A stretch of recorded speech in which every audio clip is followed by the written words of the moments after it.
우리 사회에 생생하게 살아있는 결이 다른 이야기 사생결담. 오늘도 우리 주변에서 일어나는 크고 작은 문제점들에 대해서 허심탄회하게 이야기 나눠볼 텐데요. 비상대책회의에 소집된 위원 소개해드리겠습니다. 이상호 박사님 함께합니다. 안녕하세요. 네, 안녕하세요. 임미여 의원님 나오셨습니다. 안녕하세요. 안녕하세요.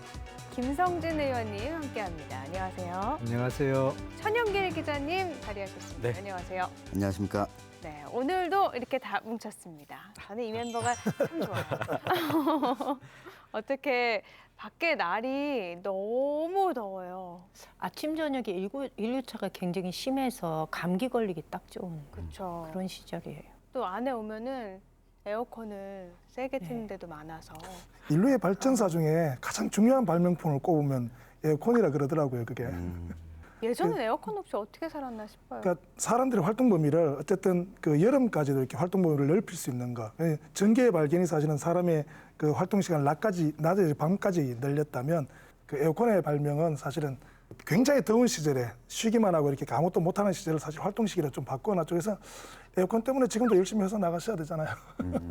에어컨 역시 덕분에. 이상호 박사님께서 오시니까 방송이 또 고품격으로 왜 그러세요, 지금? 지식과 정보를 전달해주는 그러니까 방송입니다. 날씨를 네. 물어봤는데 이렇게 에어컨으로.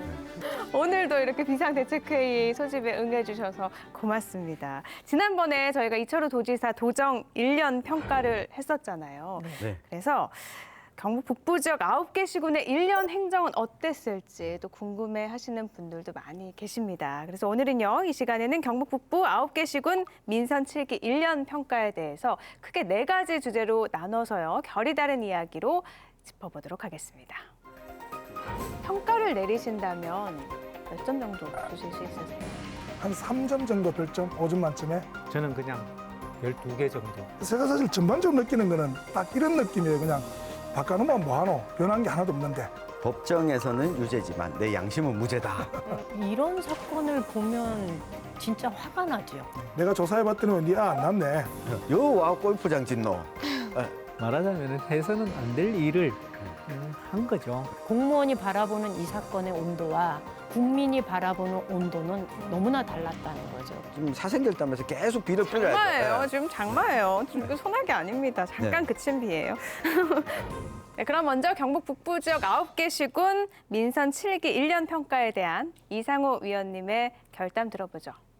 네, 제 결담은 화장실 갈 때 마음, 나올 때 마음으로 하겠습니다.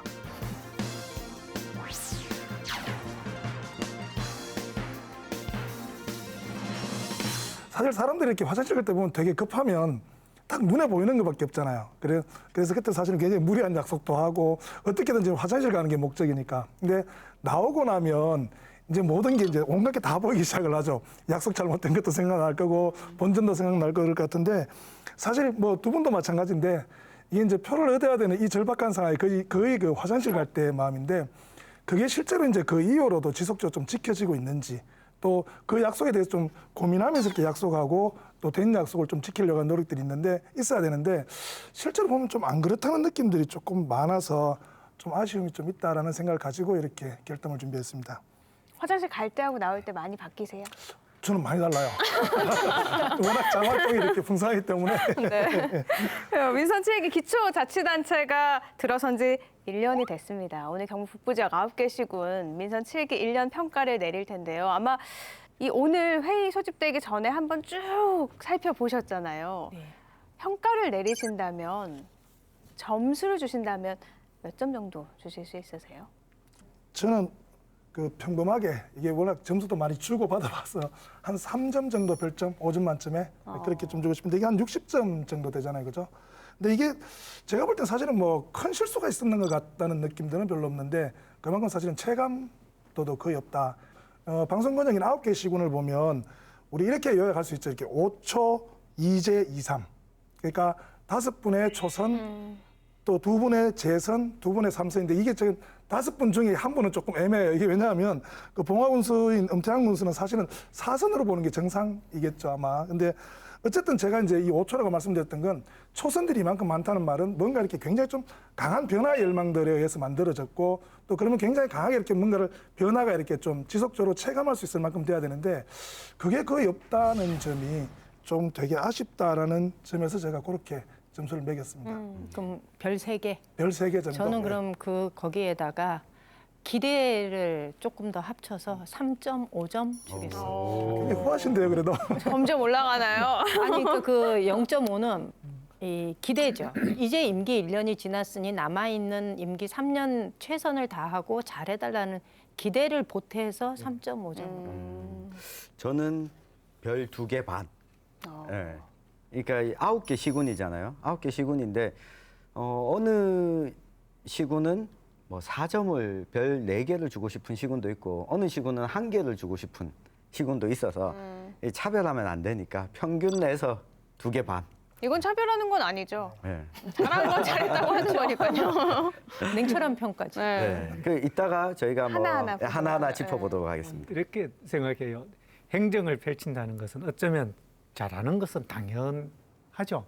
그런데 이렇게 못하는 걸 두고 우리들이 이야기를 많이 하다 보면 저는 그냥 별 2개 정도 주고 싶어요. 예. 다들 저보다 굉장히 빡빡하시네요.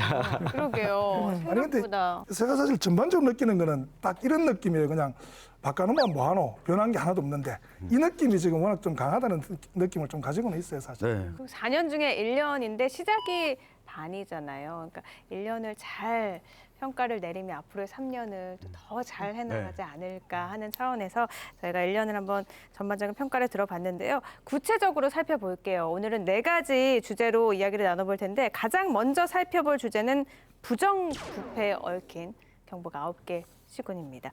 상주 황천모 시장이 공직선거법 위반으로 1심에서 이 당선 무효형을 받았는데 항소해서 계속 법정에서 네. 진실을 가리겠다 하는 입장이신 네. 거잖아요.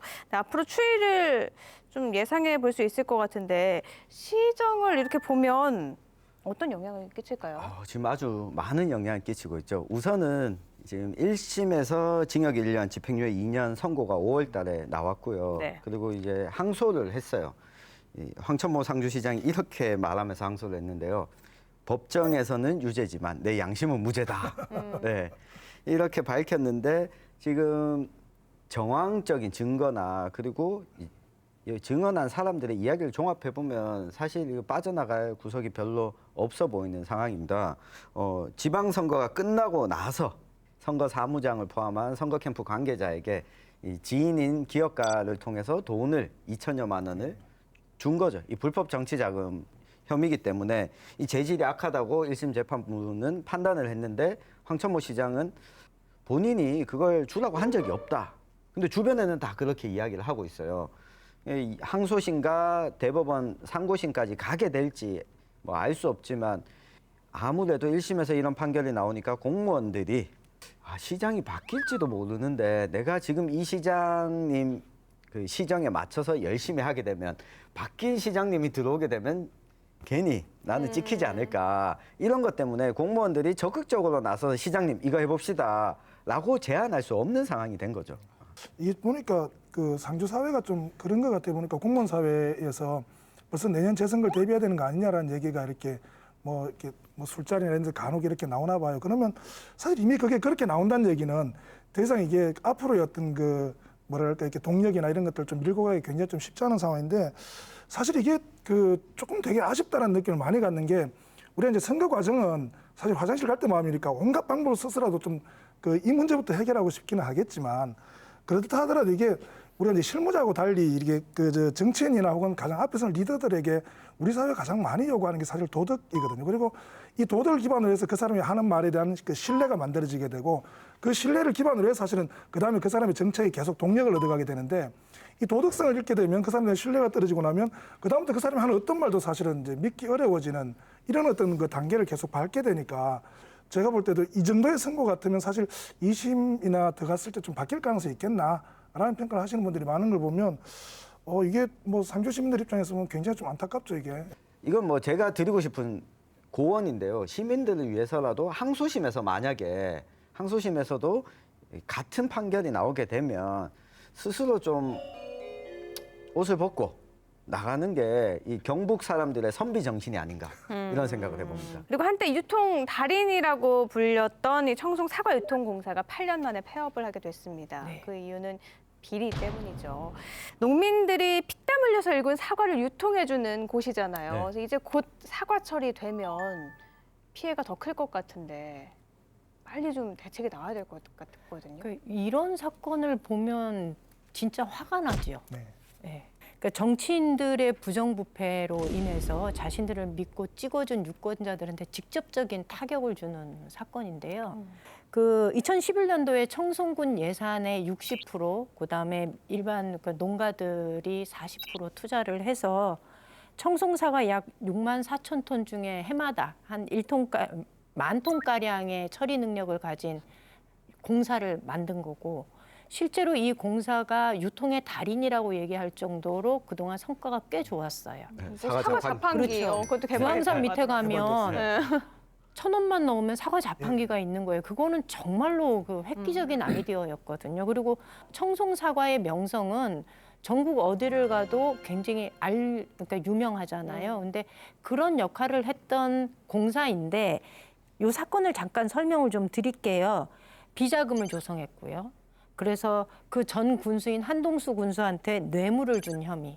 그다음에 그 명절 때 그 지역구 국회의원인 김재원 의원의 이름으로 명절 사과 선물로 이제 그 300여 상자를 발송을 했고 그 비용을 청송군이 대납한 혐의로 사건 조사가 진행이 되었고 그러니까 청송 사과 유통공사에 사과를 한 가지고 거예요. 네. 선물을 한 거잖아요. 네. 네. 그런데 지금 현재 누적 적자가 6억 3천만 원이 넘는, 그래서 자본금의 한 28.5%가 지금 적자 상태로 있는 거예요. 그래서 청송군에서는 이 상태로 유통공사를 지속하는 것은 어렵다라고 판단을 했고, 회의를 통해서 일단 해산하는 걸로 하고 올 8월까지 그러니까 해산 절차를 마무리 짓는 걸로 되어 있는데, 농가들 입장에서는 걱정이죠. 당장 9월만 되면 사과가 나올 텐데 청송군이 나서서 새롭게 공사를 만들거나 이렇게 좀 대책을 세워달라고 얘기를 하지만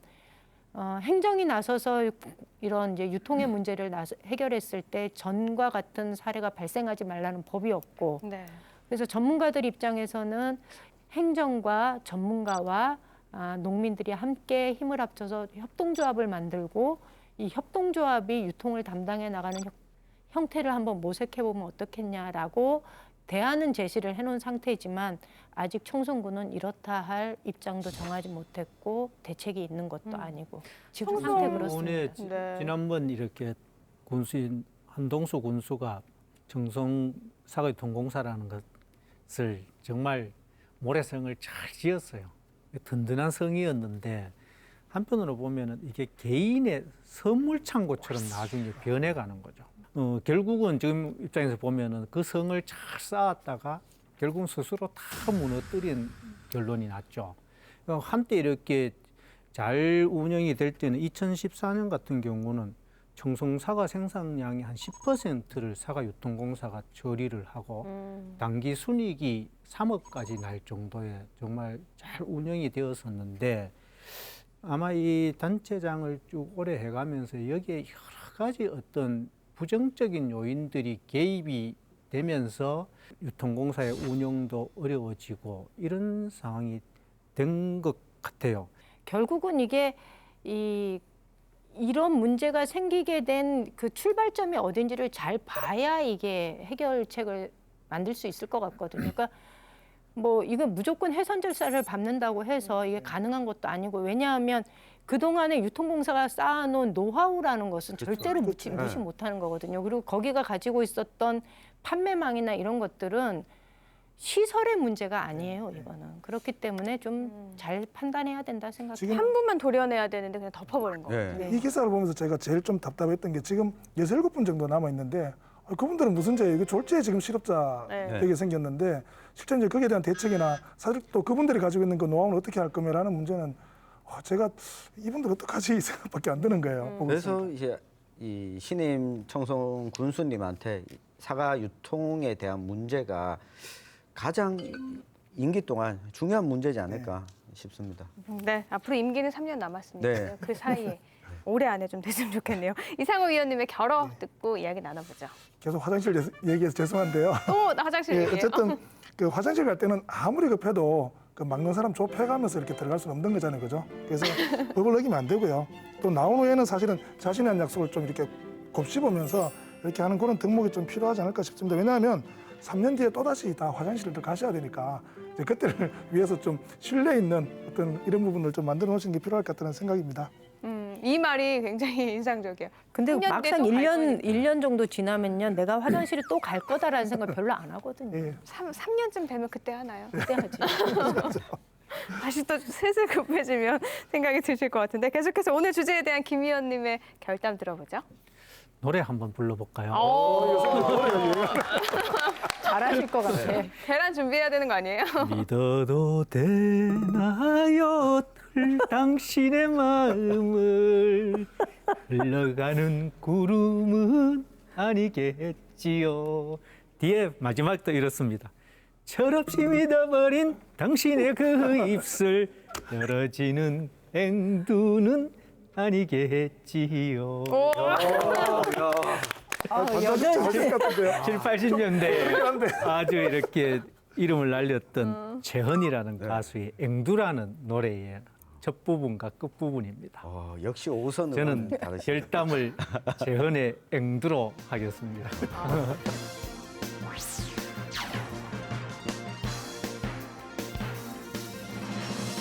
선생님 어떠셨어요? 노래 부르실 때 부끄러움 저의 몫이었는데 이번에 어때, 부끄러운 느낌이? 몫이었어요. 부끄러우면 저의 몫이 됐어요.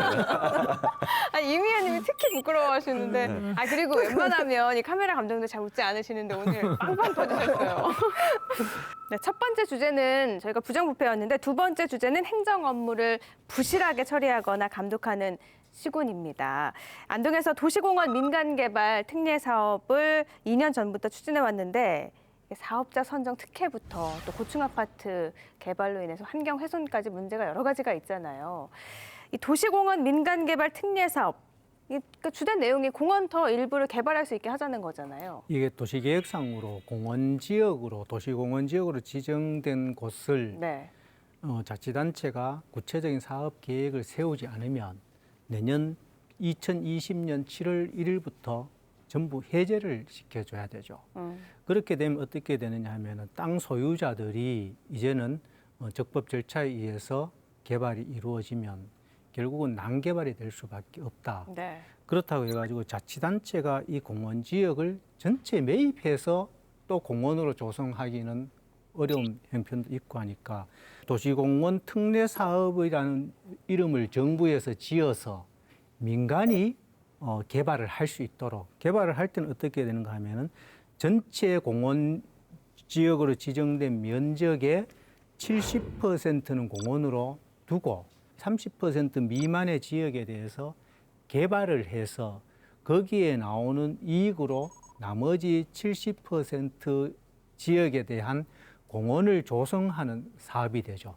이렇게 이제 경상북도 같은 경우는 경산, 구미, 포항, 안동해서 전부 9곳이 이렇게 출발이 돼 있고 네. 안동에서는 현재 이제 2곳이 있죠. 그 2곳이 안동의 옥송 상록공원. 여기는 면적이 약 20만 제곱미터 정도 되고 그다음에 이제 옥현 상록공원에서 10만 1,000제곱미터 정도 되죠.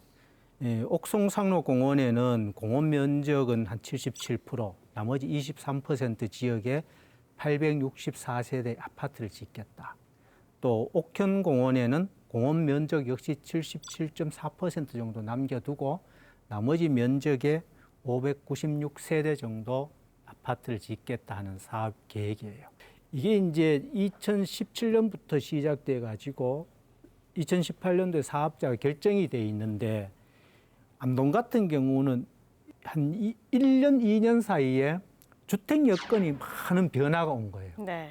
교통 문제, 환경 문제, 조망권 문제, 삶의 여건 문제, 또 거기다가 기존의 안동시 관내에 아파트 미분양 상태가 있고 거기다가 아파트 가격이 떨어지고 도청 신도시에도 미분양 아파트가 많고 또 거기에다가 안동에는 지금 현재 3개 지역에 지구 단위 개발을 하겠다는 또 개발 계획을 민간에서 추진하는 거예요. 네.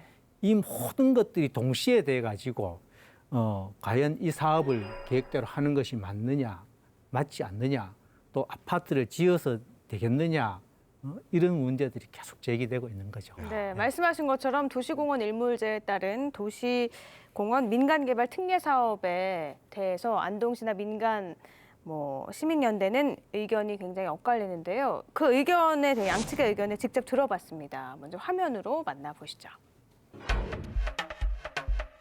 예, 우리 시 예산 절감에 도움이 되겠고요. 약 한 700억 원 정도의 예산이 필요하기 때문에 현실적으로는 매입이 불가능한 입장입니다. 예산 절감이라는 것은 어떤 사업을 시행을 하다가 불필요한 부분의 예산을 줄이는 것을 예산 절감이라고 합니다. 그런데 안동시에서는 민간공원 특례 사업으로 아예 예산을 투입을 하지 않았잖아요. 그럼 이건 절감을 하겠다는 것이 아니라 아예 시민 편의를 위해서 전혀 예산을 쓰지 않겠다는 것이죠. 아니 이렇게 아파트를 많이 짓는데 안동시 인구가 엄청나게 늘어나는 게 아니잖아요. 그렇죠. 근데 왜 이렇게 개발을 많이 하는 아니 거지? 이게 사실은 조금 원론적으로 보면 안동시 입장도 충분히 좀 이해는 돼요. 왜냐하면 안동시 같은 경우 내년에 그 공원 일몰제 폐지되는 게 24곳이에요. 네. 그리고 그 전체가 아마 4.2km/평방미터 정도 되니까 이게 굉장히 좀 넓은 지역이거든요. 네. 이게 이 지역을 그냥 그대로 그냥 이렇게 일몰돼 버리면 뭐 아파트 짓고 상가 짓고 이렇게 해서 그냥 개발해 버리면 이게 이제 우리가 사실 시민들을 위해서 제공돼야 될 공원 부지라는 게 사실 거의 없어지는 문제가 발생을 할 수밖에 없거든요. 그렇죠. 그래서 지금 시장님께서 삼선이다 보니까 일을 좀 열심히 안 하고 있다. 이런 평가를 할 수밖에 없거든요. 왜냐하면 이 도시공원 일몰제가 예고됐던 거는 벌써 몇 네, 년 전부터 몇 년 있었고 전이죠. 네. 시장님이 만약에 초선이면 아유 이 문제가 내가 처음 봤으니까 지금 계획을 세우는 중이다. 이런 이야기를 하실 수 있는데 지금 삼선이거든요.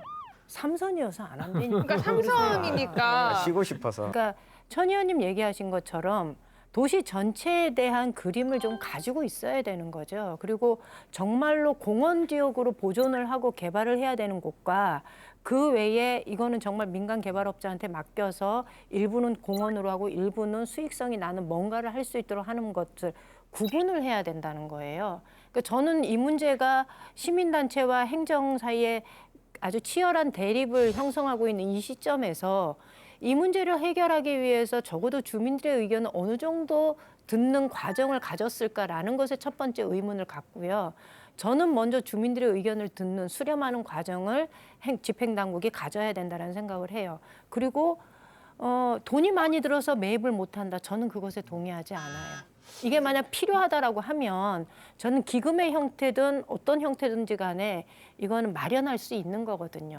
안동을 비롯한 이 경북 북부 지역에 산림이 많고 눈만 돌리면 다 나무다라고 생각하는 단체장님들은 대체로 그 주택가 주변에 공원을 만들지 않아요. 이게 사람들의 정주 여건을 얼마나 떨어뜨리는지에 대해서 전혀 이해가 없다는 소리예요. 영주시하고 안동시는 이런 면에서는 참 비교가 되는 것 같아요. 시에서 도심 내 도시공원 5곳을 모두 사들여서 공원을 유지하는 거잖아요. 이런 부분은 참 노력 흔적이 보이네요.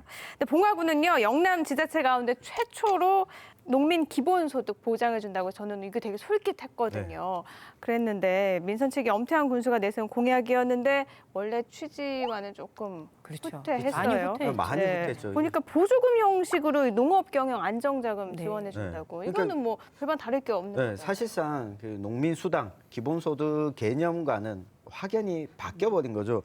이 기대를 참 많이 했었어요. 이게 전라남도 해남에서 농민 기본 수당을 지급하겠다. 국가 차원에서 기본소득 논의가 나오고 이게 농민들한테 기본소득을 지급해서 농사를 짓는 사람들은 기본적으로 이것이 국가의 중요한 산업이기 때문에 수당을 지급한다. 이 개념, 농민들이 스스로 자부심을 또 느끼게 만들 수 있는 개념이었거든요. 근데 이걸 영남 지자체 가운데 봉화군수가 추진한다고 했을 때 기대를 많이 걸었었죠. 타 지역도 아닌 이곳에서 적극적으로 나선다고 했으니까 선거 때 봉화군 농민회랑 정책협약을 맺으면서 농민 기본 수당을 도입하기로 했었는데 봉화군 의회에서 반대하면서 조례가 지금 누더기 여러 번 난도질 당하면서 보조금을 지급하는 사업으로 바뀌어버렸어요. 경영을 지원하겠다. 그러니까 근데, 농민 기본소득 보장하는 거하고 보조금을 지원하는 거하고 어떤 차이가 있는지도 설명이 좀 필요할 것 같아요. 그냥 보기에는 돈이 나오는 건 똑같은 거예요. 네. 이러나 저러나 돈은 나온다라고 하니까 이게 이제 기본소득을 보장한다는 말은 뭐냐면 그 농업인이라는 게 우리 사회에서 굉장히 중요한데 이게 실제로 어떤 그 뭐 생산이나 이런 것들을 통해서 그만큼 이득이 안 되니까 정부 일정 정도 어떤 그 농업 자체에 대한 어떤 그 중요성을 인정해서 계속 좀 그걸 하실 수 있도록 이렇게 그 소득을 보장해주는 관점들이라고요.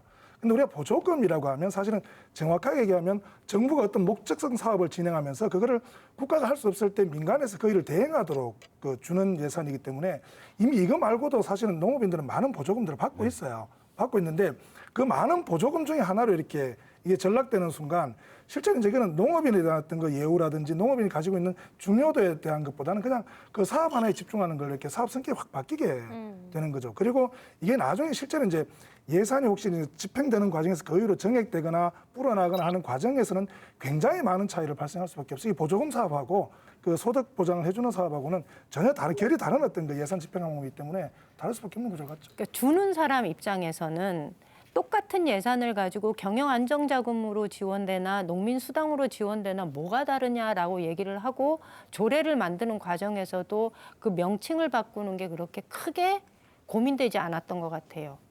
주는데 내 준다잖아 이런 입장이었던 것 같은데 그게 그렇지 않거든요. 실제로 경영 안정자금하고 농민 수당은 많이 달라요. 농민 수당이면 농민이면 주는 거예요. 경영 안정자금은 농가당 주는 거예요. 경영체로 등록이 되어 있는 농가당 주는 돈이에요. 그런데 이렇게 주는 보조금은 보조금의 문제를 아까 이 의원님이 얘기하신 것처럼 결국 이걸 줄 때 뭘 기준으로 주냐 하면 경영 규모를 가지고 기준으로 삼을 수밖에 없어요. 그동안 보조금은 많은 경우에 대농가 위주로 집행이 되었기 때문에 문제가 지적이 되었던 건데 경영 안정자금 역시 그렇게 집행될 가능성이 많다는 거고요. 농민 수당을 얘기했던 이유는 농촌 지역의 가장 큰 문제는 소득 격차예요. 젊은 사람들, 대농들이 가지고 있는 소득은 굉장히 커요. 반면에 고령농이나 취약농들이 가지고 있는 소득은 굉장히 낮아요. 이 소득 격차를 줄일 수 있는 취지에서 농민수당 얘기가 되었고 또 하나는 여성 농업인들이 실제로 차지하는 비율이 굉장히 많아요. 들에 가보시면 부인들이 굉장히 일을 많이 하는데 실제로 여성 농업인들이 농가 경영체 등록이 되어 있는 사람은 26%밖에 안 돼요. 그렇게 되면 여성 농업인들이 배제된다는 소리예요. 그래서 이런 것들을 우리가 이 농민수당에 충분히 담아내자라고 해서 했던 건데 이거를 용어를 바꿈으로 해서 지금은 별 차이가 없는 것 같지만 이게 1년, 2년, 3년 지나고 나면 저는 아주 큰 차이가 나타날 것이다라는 생각을 해요. 이걸 그대로 만약에 시행했다면 오늘 이 자리에서도 엄태양 군수는 별점 5개였을 거예요. 그리고 이게 봉화 자체만이 아니라 대한민국의 농업 정책을 끝내주죠. 바꾸는 하나의 좀 선도적인 모델이 될 수 있었는데 이게 이렇게 농업 경영 안정 자금이라는 형태로 찌그러들면서 사실 네, 좀 아쉽죠. 오히려 이미지가 더 후퇴한 측면이 있죠. 별점 1개인가요? 네, 한 개입니다. 쉽게 보면 예를 들면 저 경남 남해에 이장을 하다가 군수가 됐다가 도지사까지 했던 김두관이 될 수 있었는데 지금 이제 그냥 봉화 군수 4번째 하셨으니까 이게 3번 하셨으니까 네. 4번 이게 하셨으니까. 마지막이지 않을까. 뭔가 좀 남들과는 다른 모습을 보여줘야 되는 게 우리 단체장이 해야 되는 역할이잖아요. 그런 면에서 기대를 많이 가지고 있었어요. 그래서 실망이 좀 더 큰 거죠. 네. 처음 취지가 너무 좋았기 때문에 네. 그만큼 기대를 높여놨는데 이름만 바꾼 게 아니라 취지까지 바뀌어가지고 아쉬움이 더 큰 것 같아요. 그러면 이쯤에서 김 의원님의 결어 들어보죠. 그 믿었던 마음이 정말 흘러가는 구름이 되지 않도록 지난 1년간의 이렇게 시행착오를 돌이켜보고 앞으로 남은 3년 정말 국민과 시민을 위해서 좋은 결실들이 있었으면 합니다. 전 또 노래하실 줄 알아요. 거짓말 얘기 나오는 거 아닌가 싶었어요. 다 기다리셨구나. 저도 기다렸거든요. 네, 오늘 주제에 대한 천 의원님의 결담 들어보죠. 네. 물 좀 주소.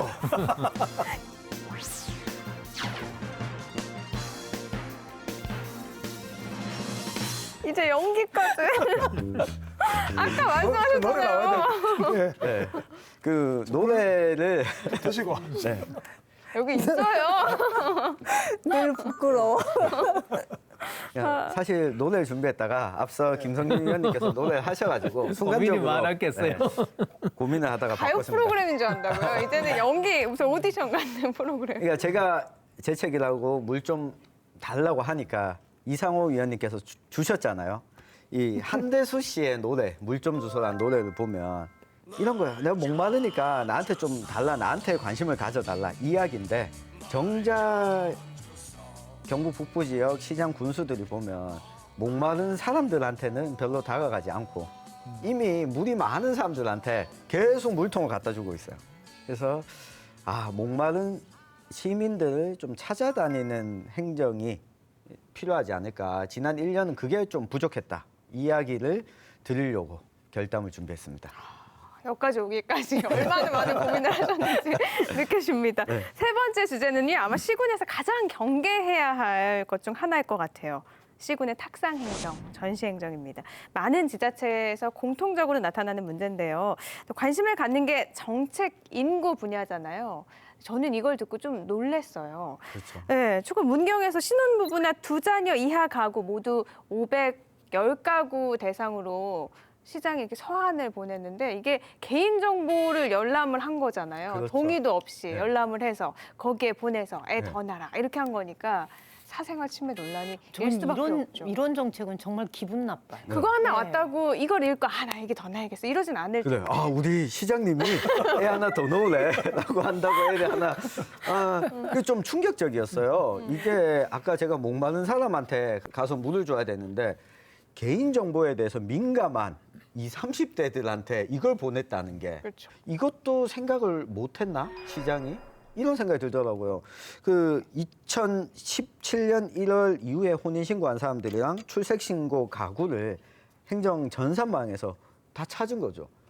그리고 보낸 글도 보면 좀 황당무계한데요. 저도 읽어봤어요. 네. 저출산은 앞으로 30년 후 부모 세대 부양의 짐을 나눠 가져야 할 자녀들의 삶은 더 힘든 미래가 될 것이다. 또 아이를 낳는 순간 우리 후세의 어깨는 가벼워지고 노후 우리 모두의 행복을 누릴 수 있다. 무슨 종교 편지 같은 느낌. 저 그래서 약간 찌라시 같은 거 있잖아요. 네. 삐라라 그러나요? 그런 네. 거 같은 느낌이어서. 그러니까 굉장히 기분이 나쁘더라니까요. 맞아요. 이게 결국은 내가 조사해봤더니 네 안 낳네. 좀 나으래. 뭐 이런 거잖아. 이렇게 보면. 완전. 이거 아기 나면 늙어서 편하다 이런 그럼 맞는 대로 다 키워주겠습니다. 이런 이 거죠. 구호도 이렇게 하면 방법이나 맞아요. 아이 다 정보를 키워준다 얻는 했죠. 부분은 여러 가지 또 이렇게 문제가 있지만 대신 또 이렇게 워낙 절박하니까 이 방법이라 썼지 않겠나. 차라리 아기를 낳겠다가 아니라 뭔가를 지원해주겠다 이런 공문이었으면 조금 나을 수도 네. 있는데 그런 내용 없잖아요. 네. 아니 근데요 저는 그 김 의원님 말씀하신 것처럼 절박함으로 받아주면 참 좋겠다라는 것에 동의하지 않아요. 왜냐하면 지난번에 그 최동욱 검찰총장 사건 있었잖아요. 그 혼외자식 문제 있었을 때 이 사람의 개인 정보가 어떻게 나갔느냐 이로 인해서 서초구청이 난리가 났었거든요. 어떻게 공무원들이 그 사람이 언제 결혼을 했고 언제 혼인 신고를 했고 애를 낳았는지 안 낳았는지에 대한 개인 정보를 접근하는데 이렇게 둔감할 수 있을까라는 문제에 대해서 저는 분명하게 짚고 넘어가야 된다고 생각을 해요. 이런 일은 절대로 있으면 안 되는 일이에요. 그 글을 고민할 게 아니라 아이를 낳을 수 있는 환경을 조금 더 고민을 맞습니다. 하셨어야 되지 않을까 싶네요. 또 민심을 반영하지 못한 게 또 있습니다. 영양군에서는 생활체육 활성화를 위해서 골프 연습장 한창 짓고 있는데 영양군의 골프 연습장 군민들은 이게 너무 많은 돈이 투입되고 지역 실정과 맞지 않다라고 반대를 했는데 지금 짓고 있는 거잖아요. 네, 지금 논란이 엄청났는데 짓고 있는 걸 보면 논란이 좀 수그러든 건가요? 이게 전임 군수 시절에 추진이 됐던 거고요. 이제 공사가 본격적으로 들어간 게 지금 현 군수인 초선 오도창 군수가 들어서면서 공사 착공이 됐습니다. 뭐 올해까지 준공을 하겠다라고 했는데 영양군의 주민들은 아니 우리가 무슨 골프 연습장이냐. 그리고 이만큼의 돈을 군이 골프 연습장을 직접 지으면 돈이 추가적으로 계속해서 들어갈 거다. 그럼 이게 적자가 계속 나게 될 텐데 라고 우려의 목소리를 제기를 했거든요. 그 예를 들었던 게 예천군에서 골프 연습장을 지었는데 수입보다 지출이 더 많아요. 예천군의 경우에는 위탁을 줬거든요. 예천 골프 협회에다가. 그러니까 아니 골프장을 지어놓고 지출이 더 많으면 이걸 굳이 지을 이유가 있냐라는 거였는데 영양군에서는 이렇게 이야기를 했어요. 우리는 직접 운영하겠다. 위탁 안 주고. 그러면 수익이 난다. 수익 모델로 활용하겠다라고 하는데 이건 뭐 좀 사적인 얘기지만 제가 할머니한테 물어봤어요. 할매 여기 골프장 짓는다는데 안 와. 그러니까 여와 골프장 짓노. 이 딱 그냥 이 말이었어요. 어떤 거냐면 국민들을 기준으로 별로 생각하지 않았다라는 거예요. 말하자면 해서는 안 될 일을 한 거죠. 또 골프를 뭐 하겠다는 분들은 이렇게 경제적인 여유가 되면은 인근에 이렇게 진보 쪽으로 나와도 연습할 수 있는 공간은 있거든요. 괜히 시작한 일 같아요. 골프장이면 또 이렇게 뭐 주위에서 골프 치러 오시는 분들도 있으니까 좀 그렇죠. 생각해 볼 수 있겠는데 이 골프 연습장은 정말로 대상이 다 고지역민들이거든요. 이 학생들 관광객 대상으로 위치도 아니고. 하면 몰라도 당연히 학생들한테 학생들도 별로 없는데. 뭐 하겠다라고 하면은 뭐 골프 특기생을 키워주기 위해서 그럴 수도 뭐 이렇게 해볼 텐데 어쨌거나 고민을 조금 더 했어야 되지 않았나 싶네요. 또 지난해 정부에서 공모한 스마트팜 혁신밸리 사업 상주가 선정이 됐는데 이게 또 일각에서는 적합성에 대한 의문이 제기되고 있다고요? 스마트 혁신밸리라는 것은 첫째 이제 스마트팜이라고 이야기하면은 인터넷을 동원해서 사물 인터넷이나 빅데이터들을 해가지고 농업에 첨단 기술을 도입하는 거잖아요. 여기에 더 크게 더 보태어서 스마트팜 혁신밸리라고 하면 이 스마트팜 관련 교육, 연구, 생산 기능을 모두 갖추고 있는 일종의 산업단지예요.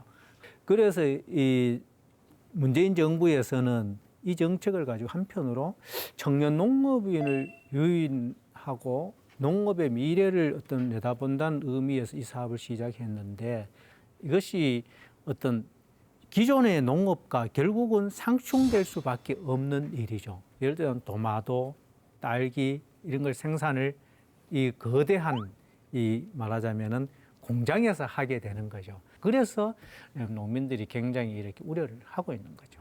그러니까 지금 말씀하신 것처럼 여기서 생산하겠다고 하는 생산물이 파프리카, 딸기, 토마토 이런 종류들이에요. 근데 이거는 이미 그동안의 시설 투자를 통해서 거기서 생산되는 물량들이 굉장히 많아요. 그래서 가격이 이렇게 만약 스마트팜을 통해서 이렇게 물량이 쏟아져 나오면 가격이 이제 하락할, 그래서 기존 농가에 타격을 줄 가능성이 굉장히 많다는 우려가 있는데 이게 정부에서는 스마트팜 혁신밸리를 통해서 나온 농산물은 전량 수출을 하겠다라고 얘기를 하고 있지만 그것의 가능성은 그때 가봐야 알 수 있을 것 같고요. 근데 사실은 스마트팜 혁신밸리가 국내에 정책적으로 도입되게 된 데는 다른 이유가 있어요. 뭐냐면 이 사업을 하고 싶어 했던 기업들이 실제로는 국내가 아니라 해외 시장을 염두에 두고 이걸 뚫었거든요. 그런데 해외 시장 개척 단계에서 어떤 문제가 생겼냐면 늘 그걸 검증하거든요. 그럼 니네 나라에서 그것이 어디서 어떻게 시행이 되고 있고 어떤 성과를 가지고 있느냐라고 물어봤는데 국내에 이런 경험이 없는 거예요. 그러니 그러니까 이거를 그냥 딱 솔직하게 말을 하면 대기업이 해외 진출에 투자할 수 있는 기회를 보장해 주기 위해서 국내에 시범 케이스로 만든 것이다라고 봐도 과언이 아닌 사업이 바로 이 스마트팜 혁신밸리 사업이에요. 그러다 보니 국내 농가에서는 굉장히 걱정이 많은 거죠. 이게 단순히 그 농업 생산량이 적어서 이렇게 대규모로 하나? 이거하고는 아무런 관계가 없는 거거든요. 그래서 농민들 입장에서 걱정인 거죠. 제가 볼 때 이거는 농업인들을 위한 거라기보다 사실은 그 한국에 가지고 있는 ICT 기술을 적절하게 어떤 그 안에서도 좀 활용하고 또 아까 말씀하셨던 것처럼 해외로 이렇게 수출하기 위한 이런 용도가 굉장히 좀 강한 그런 사업이라고 보시면 될 것 같은데. 농업인을 위한 정책은 아니에요. 네네네. 그거는 네. 제가 이렇게 물어보니까 이제 그런 얘기를 하더라고요. 그래서 사실 이 사업이 아마 대부분도 결국은 그 농업인들한테 들어가는 게 아니라 이게 ICT 그 생산 기술 업체들한테 그렇죠. 아마 거의 다 기업한테 이렇게, 기회를 들어갈 준 가능성이 거예요. 그래서 우리나라의 농림축산식품부는 스마트팜 혁신밸리를 이렇게 이야기해요. 농업과 전후방 산업의 동반 성장을 이루는 모델이다. 근데 농업의 네. 동반 성장은 별로 안 이끌 것 같아요. 그 적합성에 관한 의문의 그 질문은 보면 사실 대부분 이렇게 툴툴거리는 게 뭐냐면 이게 전북, 김제, 경북, 상주, 전남, 고원, 경남, 밀양이 되니까 호남 2개, 영남 2개 가져갔다는 거예요. 그러니까 지금 이제 화나 있는 거는 충북, 강원, 제주권에서 지금 화가 좀 나 있어서 계속 이제 문제가 제기되고 있는데, 예, 뭐 그분들 입장은 충분히 이해하는데 경북 입장에서 사실 마다할 이유는 별로 없는 거 아닌가라는 생각도 조금은 하게 되는. 네, 천 의원님의 결어 들어보죠. 네, 계약 만료 3년 남았습니다. 단 공직선거법 위반 시 계약 만료 전에 해고될 수 있습니다. 이거 보험 약관 같네요. 네, 임 의원님의 결담 들어볼까요? 오리발. 오리발.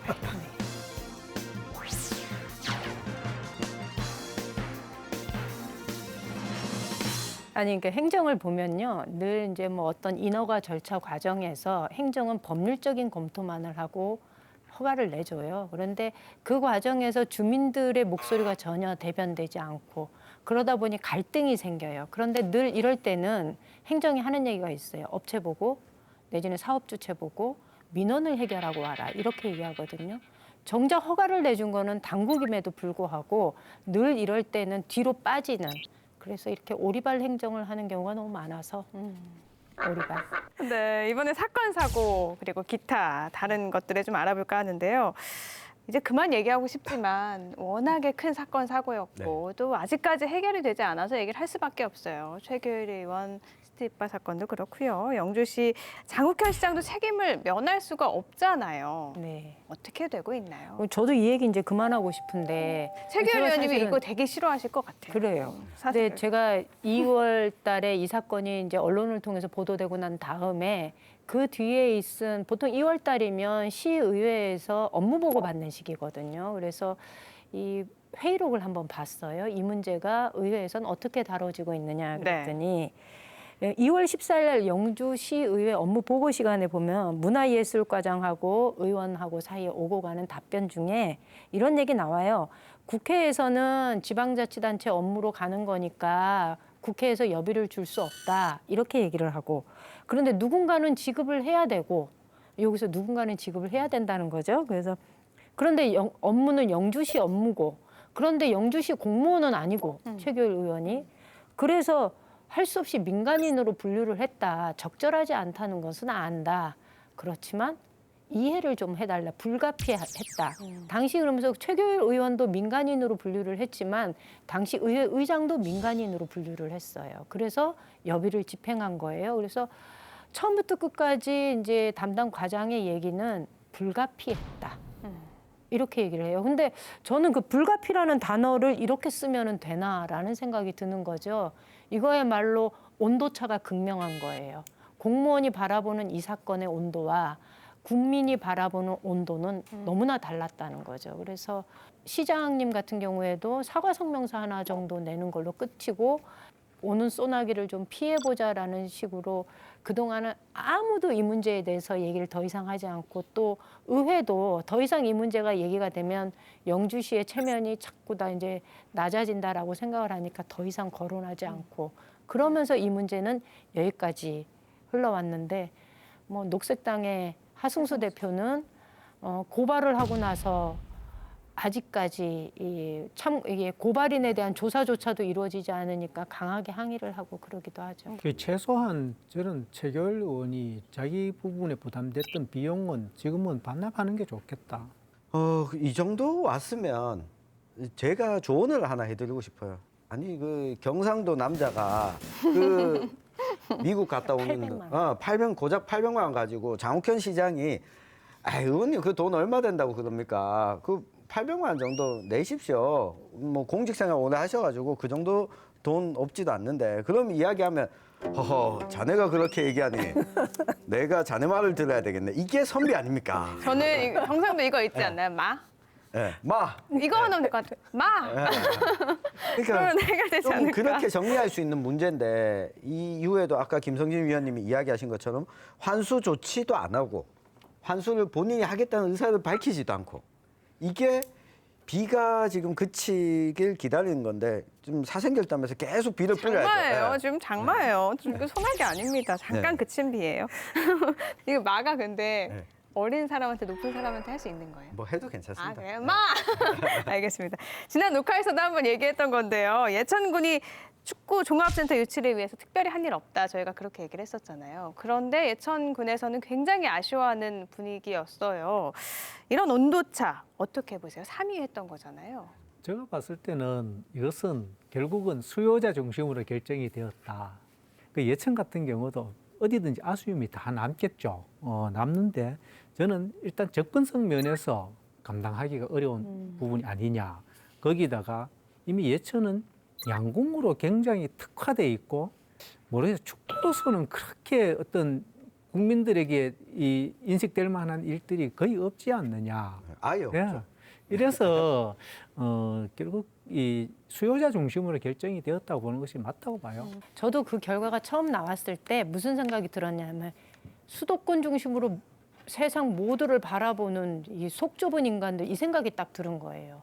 보는 시야가 수도권에서 머물러 있어요. 전 국토를 바라보고서 뭔가를 이렇게 야 우리가 이게 축구종합센터를 짓는데 여기가 아니라 좀 더 좋은 자연 환경에서 이 선수들이 누릴 수 있는 공간이 없을까 이렇게 보지 않는다는 거죠. 그래서 그 테두리를 벗어나지 못하는 이 한계 이게 이런 결과를 가지고 왔다라고 생각해요. 그러니까 수도권 중심적인 생각을 가지고 있는 거는 비판을 하되 이 8곳 가운데 경북이 3곳이었잖아요. 3곳이었는데 그중에 꼴찌를 했어요. 예천이. 경북의 3곳 중에. 네. 그런 면에서 예천군의 노력이 부족했다라는 부분 좀 비판을 해야 될 것 같거든요. 그러니까 물론 그 안 좋은 효과도 있었죠. 이 막 한창 축구센터 유치하고 있는데 그 예천군위의 사태가 터지면서 예천에 대한 이미지 자체가 부족했었던 부분도 있었고, 근데 제가 내용을 살펴봤어요. 예천이 중점적으로 우리가 장점을 가지고 있다라고 하는 걸 살펴봤을 때, 아 우리 땅값 싸다 이쪽으로 갔어요. 그러니까 이게 수도권 중심적인 생각을 극복하고자 상주와 경주가 내놨던 거는, 우리는 우리가 가지고 있는 걸 이만큼 내놓을 수 있어, 이만큼 지원해 줄 수 있는데 우리 땅 싸니까 우리 땅 사세요 라는 거 이외에 축구와 관련한 인프라를 어떻게 만들어갈지, 문화적인 환경을 조성할지가 없었어요. 예천에 들어오면 활 쏘는 캐릭터들이 있고 예천 활축제 뭐 이런 것들이 보이는데, 아 여기는 양궁이나 하는 동네인가 보구나. 그 활 잘못 써가지고 축구공 빵 터트리면 어떡해요. 예. 여하튼 이 그것 준비 때문이네. 이게 그 제가 알기로 올 1월 달부터 사실 김학동 군수님은 굉장히 열심히 움직이신 걸로 알고 있어요. 물론 이제 올 초부터 예, 예. 움직이면 안 되는 그러니까 거예요. 이제 제가 본 게 이제 네. 올 초에 이제 네. 굉장히 열심히 움직이는 모습들 좀 봤는데, 그리고 전체 어떤 그 예천 국민들의 힘을 모으기 위한 노력들도 꽤 많이 한 걸로 알고 있는데, 사실 그럼에도 불구하고 예천만한 데가 이제 다른 데도 없었겠냐라는 거죠. 그리고 그만한 어떤 인프라 수준에서 이미 굉장히 높아져 있고, 그다음에 상주 같은 경우 어쨌든 그 프로축구팀을 하나 갖고 있는 이런 어떤 그 조건들이 실제로, 그래서 제가 볼 때는 어떻게 보면 너무 이렇게 그 행정력을, 상주를 안 밀어줬다고 지금 계속 이렇게 얘기하는 거 같아요. 그런 거죠? 아니 그게 아니고 그 행정력을 좀 다른 데 썼으면 어땠을까. 네. 문득 이런 생각이 들었어요. 지자체장 분들은 사생결단을 보셔야겠다. 고민을 덜어주는 것 같아요, 저희가. 맞아요. 더 나은 행정을 위해서 조금 더 고민을 덜어드리죠. 어떻게 하면 좋을까요? 더 나은 행정을 위해서 어떤 방향으로 해나 저는 현장 행정만이 답이다라는 얘기를 좀 드리고 싶어요.